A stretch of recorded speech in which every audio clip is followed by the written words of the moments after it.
बिस्मिल्लाहिर्रहमानिर्रहीम। जी dear students, आज का जो हमारा टॉपिक है ये है जी स्केलर प्रोडक्ट और dot product of vectors. FSc physics part 2 के अंदर चैप्टर नंबर 2 में ये बड़ा ही इम्पोर्टेंट टॉपिक है जो कि एक्चुअली वेक्टर ऑपरेशंस में से एक टॉपिक है। प्रीवियस लेक्चर में हम लोगों ने स्टडी किया था अबाउट एडिशन ऑफ वेक्टर्स, और वेक्टर्स के दो और ऑपरेशंस हैं जिनमें से एक स्केलर प्रोडक्ट और एक जो है वो वेक्टर प्रोडक्ट है। तो ये जो है ये हमने बारी बारी जो है वो डिस्कस करना है। आज का जो टॉपिक होगा वो स्केलर प्रोडक्ट या डॉट प्रोडक्ट के हवाले से होगा। तो देखते हैं जी स्केलर प्रोडक्ट या डॉट प्रोडक्ट क्या होता है। सबसे पहले स्केलर प्रोडक्ट या डॉट प्रोडक्ट, स्केलर प्रोडक्ट इसको कहा क्यों जाता है। जैसा कि हमने वेक्टर एडिशन में पढ़ा था कि जब कभी भी हम दो वेक्टर्स को ऐड करेंगे तो जो उनका रिजल्टेंट होगा वो हमेशा एक वेक्टर ही होगा। लेकिन जब प्रोडक्ट की बात आती है, वेक्टर्स के मल्टीप्लिकेशन की बात आती है, तो ज़रूरी नहीं है कि दो वेक्टर्स को मल्टीप्लाई करवाने से हमेशा जो रिजल्टेंट हो वो भी एक वेक्टर आए। ये भी हो सकता है कि जो रिजल्टेंट है वो कभी एक वेक्टर क्वांटिटी हो, और ये भी हो सकता है कि जो रिजल्टेंट है वो कभी स्केलर क्वांटिटी हो। तो इस बिहाफ पे जो वेक्टर की मल्टीप्लिकेशन है उसको दो कैटेगरीज में डिवाइड किया जाता है, जिनमें से एक को स्केलर प्रोडक्ट बोला जाता है और दूसरे को वेक्टर प्रोडक्ट बोला जाता है।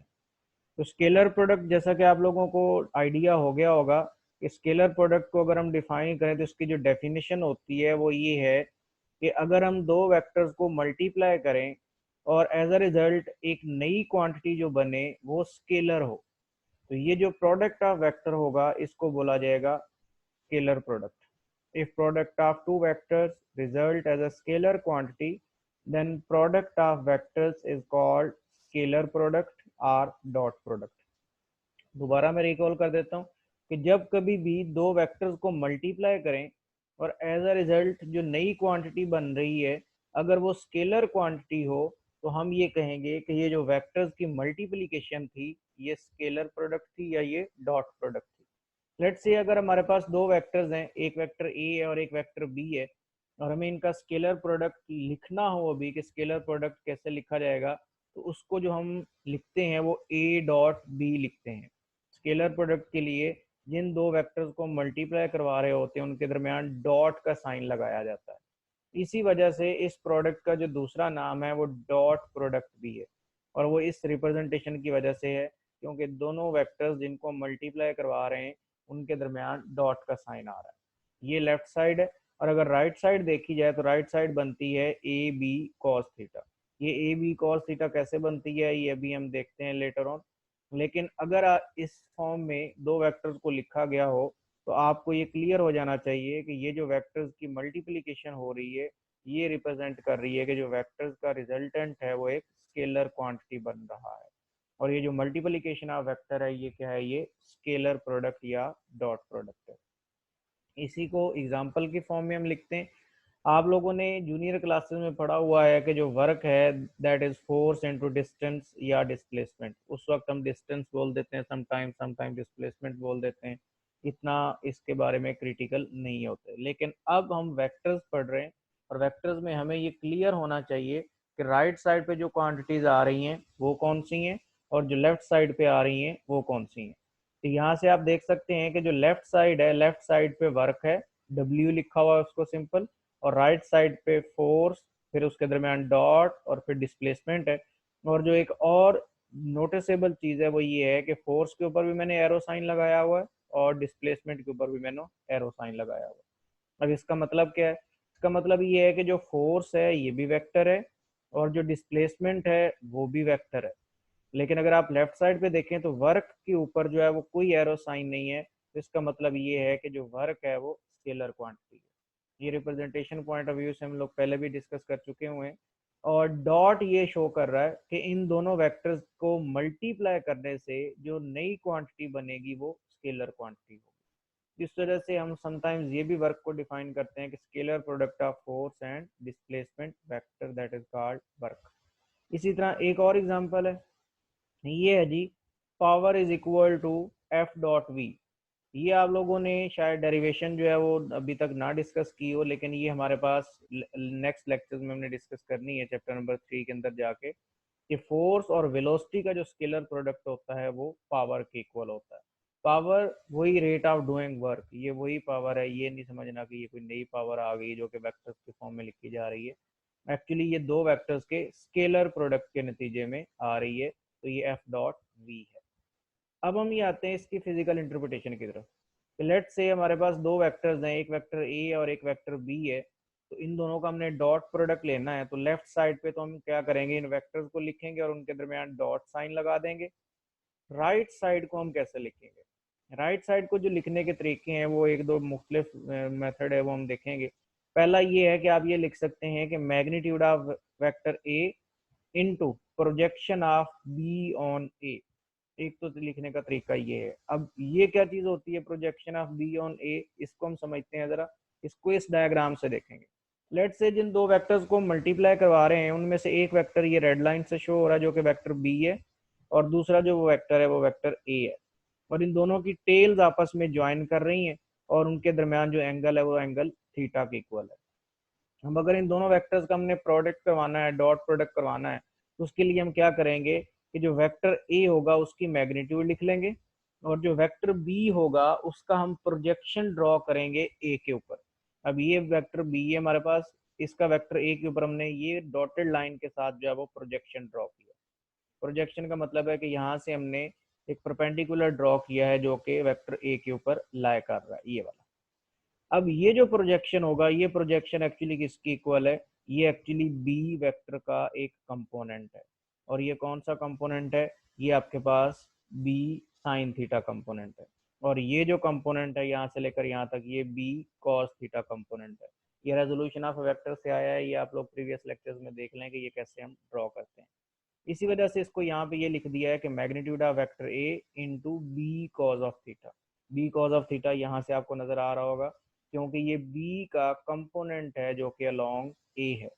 इसी वजह से समटाइम्स इस नोटेशन को ऐसे भी लिखा जाता है, magnitude of vector A into component of B along A. Component of B along A जो होगा वो भी यही बी कॉस थीटा होगा।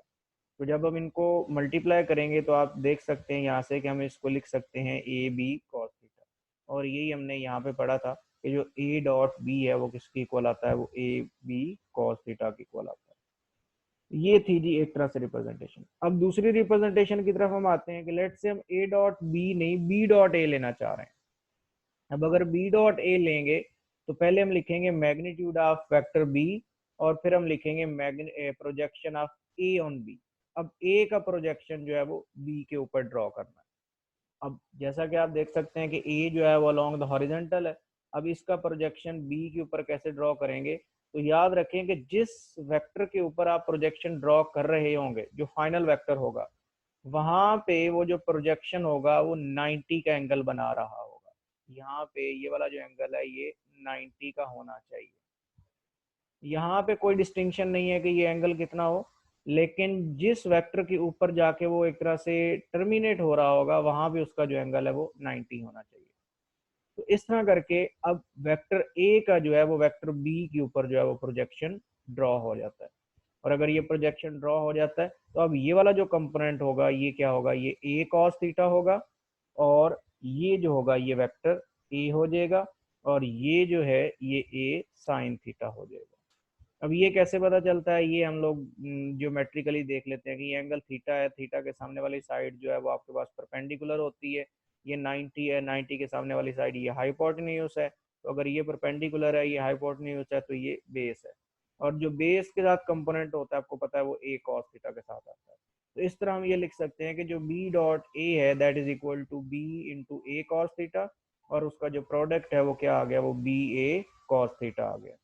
तो ये था जी कि बी डॉट ए कैसे हमने मालूम करना है, और ए डॉट बी जो है वो कैसे मालूम करना है जी। तो इसके बाद जो है वो नेक्स्ट हम डिस्कस करते हैं वर्क डन। वर्क डन किसकी इक्वल होता है? जैसे अभी लेटेस्ट हमने एग्जांपल में भी पढ़ा कि जो वर्क डन है that is the scalar product of force and displacement vectors. और अगर इसको आप एफ डॉट डी लिखें तो जो दूसरा इसका अल्टरनेटिव फॉर्म है वो आप ये लिख सकते हैं, जो वर्क डन है that is F D cos theta. अब हम ये समझते हैं कि ये एफ डी कॉस थीटा कैसे आता है। इसको समझने के लिए आप ये डायग्राम कंसिडर करें जो साइड पे ये ड्रॉ की गई है। इस डायग्राम में लेट्स से ये एक बॉक्स पड़ा हुआ है जिसके ऊपर एक फोर्स जो है एट एन एंगल थीटा लग रही है, और एज अ रिजल्ट ये जो बॉक्स है ये along the horizontal displacement cover करता है, जो कि ये ब्लू लाइन से रिप्रेजेंट हो रहा है। तो अगर हमने ये देखना हो कि अगर ये बॉक्स जो है वो डिस्प्लेसमेंट डी कवर करता है तो उसके दौरान कितना वर्क डन होता है, तो उसके लिए हम क्या करेंगे ये हम समझने की कोशिश करते हैं। सबसे पहले हमने ये वेक्टर ड्रॉ किया जो कि फोर्स वेक्टर था, it is making an angle theta with the horizontal, और ये डिस्प्लेसमेंट वेक्टर था जो कि अलोंग द हॉरिजॉन्टल था। फिर हमने क्या किया, यहाँ से हमने एक प्रोजेक्शन ड्रॉ किया जो कि परपेंडिकुलर है अलोंग द डिस्प्लेसमेंट। और जैसा कि हमने प्रीवियस पढ़ा था कि हम क्या करेंगे, फर्स्ट वेक्टर की मैग्नीट्यूड लेंगे और दूसरा जो वेक्टर होगा उसका हम प्रोजेक्शन लेंगे।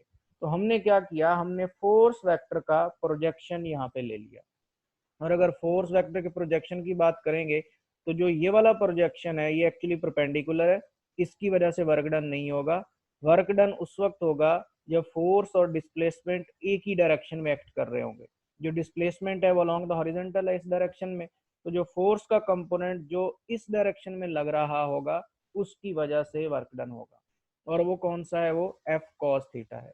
इस वजह से हम जो फोर्स का कंपोनेंट यहाँ पे यूज कर रहे हैं वो कौन सा है, वो एफ कॉस थीटा है। और इस तरह करके ये जो वर्क का फार्मूला है ये बनता है एफ डी कॉस थीटा।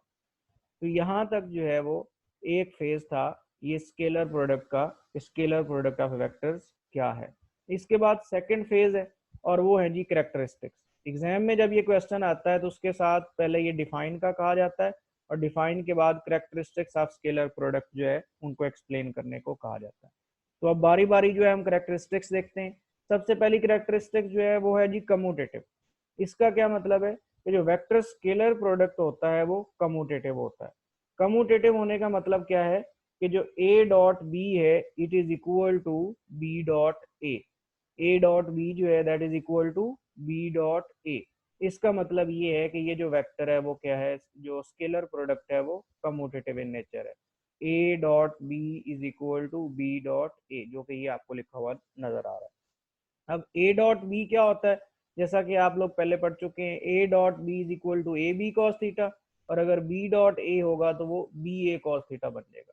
और इन दोनों साइड्स को अगर कंपेयर कर लें तो जो राइट साइड्स हैं वो इक्वल है, तो लेफ्ट साइड्स किसके इक्वल होंगे, वो a dot B is equal to b dot a हो गया। इसके बाद नेक्स्ट जो करेक्टरिस्टिक है वो क्या है जी, फॉर परपेंडिकुलर वेक्टर्स, कि अगर दो परपेंडिकुलर वेक्टर्स हों और उनका स्केलर प्रोडक्ट लिया जाए तो उसका रिजल्टेंट क्या होगा। Scalar product of two perpendicular vectors is zero. Scalar product perpendicular vectors का जो होगा वो जीरो होगा, और मैथमेटिकली आप उसको लिखेंगे a dot B is equal to zero. a dot B is equal to zero, ये मैथमेटिकली लिखा गया। अब हम इसको देखते हैं कि ये कैसे जीरो होता है।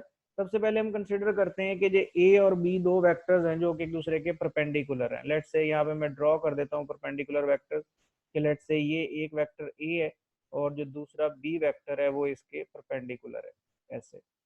तो अब इनके दरमियान अगर डॉट प्रोडक्ट लिया जाए तो वो कैसे होगा, वो ए बी कॉस थीटा, और एंगल इन दोनों वेक्टर्स के दरमियान जो होगा वो ड्रॉ किया जाएगा, और परपेंडिकुलर होने की वजह से वो कितना है, वो 90 है, और हम जानते हैं कॉस 90 जीरो होता है, तो ए डॉट बी जो है वो जीरो हो जाएगा।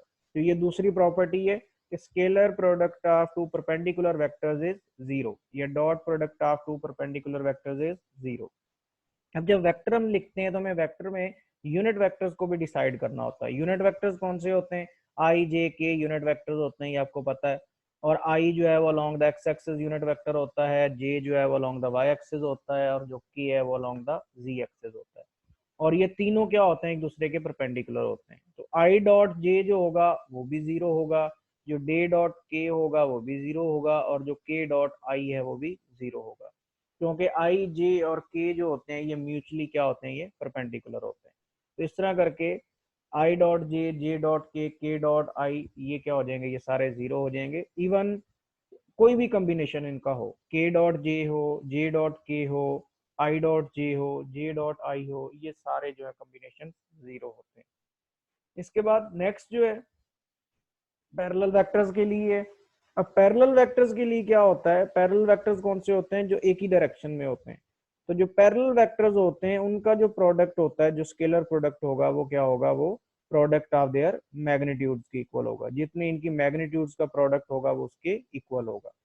और उसको आप कैसे लिखते हैं, ए की मैग्नीट्यूड ए है और बी की मैग्नीट्यूड बी आ गई तो ए इंटू बी हो गया। मैथमेटिकली आप इसको लिख सकते हैं A dot B is equal to A B cos theta, और कॉस इस केस में आप जीरो, थीटा की वैल्यू जीरो पुट करेंगे क्योंकि पैरेलल है, और कॉस जीरो वन होता है तो A dot B is equal to A B हो जाएगा। तो ये शो करता है कि जो वेक्टर स्केलर प्रोडक्ट है of two parallel vectors that is equal to product of their magnitude, वो इनकी मैग्नीट्यूड के प्रोडक्ट के इक्वल है। इसके बाद नेक्स्ट एंटी पैरेलल, इसके सॉरी यूनिट वेक्टर्स देख लेते हैं। हर वेक्टर अपना पैरेलल वेक्टर होता है, मतलब आई का पैरेलल आई होगा, जे का पैरेलल जे होगा और के का पैरेलल जो है वो के होगा, और इनका प्रोडक्ट जो है वो वन आएगा। अब आप सोच रहे होंगे कि ये वन कैसे आ गया, ये तो के इंटू के आना चाहिए था। तो आपको याद होगा कि जो यूनिट वेक्टर होता है उसकी जो मैग्नीट्यूड है वो वन होती है। तो के पहले की मैग्नीट्यूड भी वन, दूसरे के की मैग्नीट्यूड भी वन, तो वन इंटू वन वो क्या हो गया, वो वन हो गया। उसके बाद एंटी पैरेलल हम देख लेते हैं। एंटी पैरेलल का मतलब क्या है, मैं यहाँ पे ड्रॉ कर देता हूँ कि लेट्स से ये एक वेक्टर है, और अगर एक वेक्टर जो है वो इसके अपोजिट डायरेक्शन में ड्रॉ किया जाए ऐसे, तो ये दोनों वेक्टर्स क्या होगा, ये एंटी पैरेलल होगा। और अगर इन दोनों की डायरेक्शन सेम होगी तो ये क्या होंगे, ये पैरेलल वेक्टर्स होंगे। तो ये एंटी पैरेलल वेक्टर्स होते हैं। अब अगर एंटी पैरेलल वेक्टर्स की बात की जाए तो उनकी जो मैग्नीट्यूड होगी वो क्या होगी, वो प्रोडक्ट ऑफ मैग्नीट्यूड तो होगी लेकिन उसके साथ नेगेटिव साइन आएगा।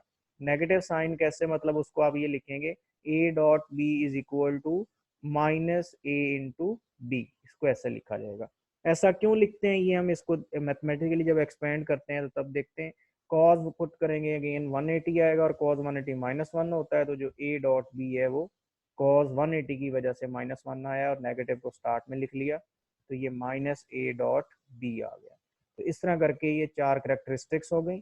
इसके बाद नेक्स्ट करेक्टरिस्टिक्स की तरफ आते हैं, सेल्फ प्रोडक्ट। सेल्फ प्रोडक्ट का मतलब है कि अगर एक वेक्टर ए है और आप उसी को वेक्टर ए से ही मल्टीप्लाई करवा दें तो एज अ रिजल्ट क्या होगा, वो स्क्वायर ऑफ इट्स मैग्नीट्यूड की इक्वल हो जाएगा, और इसको आप ये लिखेंगे A dot A is equal to A square. Mathematically again जो वेक्टर आपस में इनके दरमियान एंगल होगा वो क्या होगा, वो जीरो होगा, क्योंकि सेल्फ वेक्टर जो है वो पैरेलल होते हैं। कॉस जीरो वन हो जाएगा और ये ए स्क्वायर हो जाएगा। इसके बाद सिक्स प्रॉपर्टी है बाय रेक्टेंगुलर कंपोनेंट्स। ये बड़ी इंपॉर्टेंट है और बड़ी तवज्जो से समझनी है आपने कि जब भी आप न्यूमेरिकल सॉल्व करेंगे या प्रोडक्ट आप करेंगे तो एक्चुअली इस प्रॉपर्टी को यूज करते हुए प्रोडक्ट डिफाइन किया जाता है। ये हम देखते हैं, सबसे पहले वेक्टर ए को हमने कंपोनेंट्स की फॉर्म में लिखा, ए एक्स आई ये उसका एक कंपोनेंट आ गया, अलोंग द एक्स एक्सिस है, ये वाई कंपोनेंट आ गया और ये जी कंपोनेंट आ गया। इसी तरह वेक्टर बी के भी कंपोनेंट्स लिख लिए। अब इनका डॉट प्रोडक्ट करवाया। ये डॉट प्रोडक्ट जो है इसको आप फर्दर एक्सपेंड करेंगे बिल्कुल ऐसे जैसे अलजेब्रा में कोएंट को एक्सपेंड करते हैं। पहले ए एक्स आई को इस पूरी कोएंट के साथ मल्टीप्लाई करेंगे, ए एक्स आई बी एक्स आई के साथ मल्टीप्लाई होगा, फिर ए एक्स आई जो है वो बी वाई जे के साथ मल्टीप्लाई होगा, फिर ए एक्स आई जो है वो बी जी के इक्वल होगा। और हम जानते हैं कि आई डॉट आई जो है वो वन होता है और आई डॉट जे जो होगा वो जीरो हो जाएगा और आई डॉट के जो है वो भी जीरो हो जाएगा। इस वजह से यहाँ से जो बचेगा वो सिर्फ बचेगा ए एक्स एंड बी एक्स। बाकी सारे जो कंपोनेंट्स होंगे वो फर्स्ट वाले फैक्टर के लिहाज से वो क्या हो जाएंगे, वो जीरो हो जाएंगे। फिर हम क्या करेंगे, फिर हम मल्टीप्लाई करेंगे ए वाई जे को इन पूरे तीनों फैक्टर्स के साथ। और जब आप मल्टीप्लाई करेंगे पहले इसको एक्स वाले के साथ, तो एक्स वाला क्योंकि उसका परपेंडिकुलर होता है तो जे डॉट आई जीरो हो जाएगा। जब वाई वाले के साथ मल्टीप्लाई करेंगे तो वो सेल्फ वाली प्रॉपर्टी अप्लाई हो जाएगी, तो ए वाई बी वाई आ जाएगा जो कि आपको यहाँ पे नजर आ रहा है। और जब जे थर्ड के साथ मल्टीप्लाई होगा जे डॉट के, तो वो जीरो हो जाएगा। तो इस तरह जब आपने इसको मल्टीप्लाई किया तो आपके पास जो आया वो ए वाई इंटू बी वाई आ गया। तो इस तरह करके दूसरा फैक्टर जो है वो भी आपने मल्टीप्लाई कर लिया। अब हम आते हैं तीसरे फैक्टर की तरफ। तीसरा फैक्टर कौन सा है, ए जी के। अब जब ए जी के को मल्टीप्लाई करेंगे तो पहले इस ए जी को के को इन तीनों के साथ मल्टीप्लाई करेंगे। पहले आप मल्टीप्लाई करें ए जी के को बी एक्स आई के साथ, तो के डॉट आई परपेंडिकुलर है अगेन जीरो हो गया। जब इधर मल्टीप्लाई करेंगे तो के डॉट जे अगेन परपेंडिकुलर है वो जीरो हो गया। बाकी कौन सा बच गया, के डॉट के, और के डॉट के इसके इक्वल आ गया वो वन हो गया। तो इस तरह ए जी बी जी जो है वो आपके पास थर्ड फैक्टर बच गया। और आपके पास जो दोनों वेक्टर्स का प्रोडक्ट आया वो किसकी इक्वल आया, कि जो सेम यूनिट वेक्टर्स के कोएफिशिएंट्स हैं आप उनको मल्टीप्लाई करवा दें। और यही मेथड जो है वो अडॉप्ट करवाया जाता है मल्टीप्लिकेशन में, कि जब आप दो वेक्टर्स का डॉट प्रोडक्ट ले रहे हो तो आप सिर्फ उन कोएफिशिएंट्स को मल्टीप्लाई करवा दें जो सेम यूनिट वेक्टर्स के कोएफिशिएंट्स हैं। मतलब i के कोएफिशिएंट्स को i के कोएफिशिएंट से मल्टीप्लाई करवा दें, j के कोएफिशिएंट्स को j के कोएफिशिएंट से मल्टीप्लाई करवा दें, और k के कोएफिशिएंट्स को k से मल्टीप्लाई करवा दें। तो इस तरह करके जो है वो स्केलर प्रोडक्ट इनका लिया जाता है। इसके बाद लास्ट एक प्रॉपर्टी रह गई है, and that is the angle between two vectors, कि अगर दो वेक्टर a और b हैं और उनका हमने स्केलर प्रोडक्ट फाइंड किया हुआ है और हमें उनके दरमियान एंगल मालूम करना है, तो वो कैसे मालूम किया जाएगा। तो इसी फार्मूला को यूज करते हुए a dot B is equal to A B cos theta, हमने थीटा मालूम करना है तो पहले ए बी को दूसरी तरफ जाके डिवाइड करवा दिया, फिर कॉस इनवर्स कर लिया, और a डॉट बी इसकी इक्वल है वो A X B X plus A Y B Y plus A Z B Z है, और divided by a into B. और a इंटू बी का मतलब है कि a की मैग्नीट्यूड पहले मालूम करनी है, फिर b की मैग्नीट्यूड मालूम करनी है, फिर इनको मल्टीप्लाई करवाना। इस करके तो मतलब नहीं है कि आप पहले a और b को मल्टीप्लाई करवा रहे हो फिर मैग्नीट्यूड ले लें। ए की मैग्नीट्यूड पहले, बी की मैग्नीट्यूड बाद में, फिर उनको मल्टीप्लाई करवाना है, इसके साथ उसको डिवाइड करवा दें और फिर उसका कॉस इनवर्स कर लें। तो इस तरह करके वेक्टर स्केलर प्रोडक्ट जो है वो हमारा टॉपिक कंप्लीट हुआ, और ये उसकी करेक्टरिस्टिक्स थी और ये जो था उसका आइडिया था।